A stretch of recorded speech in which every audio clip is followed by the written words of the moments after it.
கடந்த 35 வருடங்களுக்கு மேலாக தொடர்ச்சியாக அரசு அலுவலகங்களை ஏறி இறங்கி கடந்த 2022ஆம் ஆண்டு மாவட்ட ஆட்சித்தலைவர் அவர்களால் எங்களுக்கு குளையன் 123 மயானத்துக்கான இடம் ஒதுக்கீடு செய்யப்பட்டது. ஆனால் இதுவரை மாவட்ட நிர்வாகம் அந்த குளத்தினை அளந்து கல் நட்டி எங்களுடைய சுவாதீனத்தில் எங்கள் கைவசம் ஒப்படைக்கவில்லை. அதே போல் அதற்கான மாற்று வழியும் ஏற்பாடு செய்து தரவில்லை. அதற்கான வழிக்கு உரிய வழிபாதைக்காக வேண்டி மகாத்மா காந்தி ஊரக வளர்ச்சி திட்டத்தின் அடிப்படையில் நிதியும் ஒதுக்கீடு மயான சாலைக்கான பயணங்களும் தொடங்கப்பட்ட நிலையில் அதுவும் இன்னும் பூர்த்தி செய்து முடியவில்லை. இந்த சூழ்நிலையில் தொடர்ச்சியாக எங்களுக்கு மயானம் இடம் ஒதுக்கீடு செய்யப்பட்டும் கூட அதை பயன்படுத்தாத முடியாத சூழலில் இருக்கின்றோம். இந்த இடத்தை உடனடியாக சீரமைத்து எங்களுடைய ஜமாத்தின் கைவசம் இந்த இடத்தை மாவட்ட நிர்வாகம் அளந்து உடனே அந்த சுவாதீனத்தை கொடுக்க வேண்டும் என்று பல நாட்களாக கோரிக்கை விடுத்து வருகின்றோம்.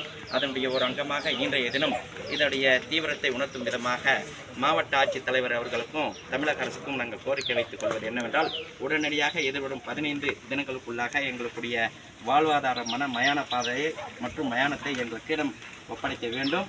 தவறும் பட்சத்தில் நாங்கள் மாவட்ட ஆட்சித்தலைவர் அவர்களிடம் முறையிட்டு எங்களுக்கு வாழ்வாதாரம் அளிக்கப்பட்ட ஆதார் கார்டு உள்ளிட்ட அரசு ஆவணங்களை நாங்கள் முறைப்படியாக அவரிடமே திருப்பி அளிக்கக்கூடிய ஒரு சூழ்நிலையும் இன்றைய தினம் எடுத்திருக்கின்றோம்.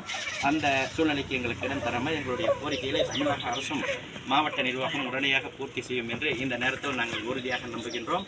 இதன்தான் நீங்கள் வாழக்கூடிய அனைத்து ஜமாத்தார்களும் அனைத்து பகுதியில் இருக்கக்கூடிய இஸ்லாமிய ஜமாத்தாருக்கும் வேண்டி விரும்பி கேட்டுக்கொள்வதென்றால், எங்களுக்கு கொடுக்கப்பட்ட மயானத்தை மற்றும் மயான பாதைக்குரிய அளவுகளை சரி செய்து அதற்கான ஆவணங்களை எங்களிடம் ஏற்கனவே குறிப்பிட்டு எங்களுடைய சுவாதீனத்தை எங்களிடம் ஒப்படைக்க வேண்டுமாய் இதன் மூலமாக இந்த கவன ஈர்ப்பு நிகழ்வு மூலமாக நாங்கள் மாவட்ட நிர்வாகத்தை மீண்டும் மீண்டும் வலியுறுத்தி கேட்டுக்கொள்கின்றோம். நன்றி. வாழும்போது பல இன்னல்களை அனுபவித்த மனிதனுக்கு 6 அடி இறந்த பின் 6 அடி இடம் கூட கொடுக்காத இந்த அரசாங்கமும் அரசு அதிகாரிகளும் மெத்தன போக்கில் இருக்கிறார்கள் என்றால் நாங்கள் என்ன செய்வது? எங்களுடைய ஆதார் மற்றும் ஓட்டர் ஐடி, ரேஷன் கார்டு மற்றும் அரசு ஆவணங்களை திரும்ப வாங்கிக் கொள்ளுங்கள் என்று பணிவுடன் கேட்டுக்கொள்கின்றோம். நன்றி.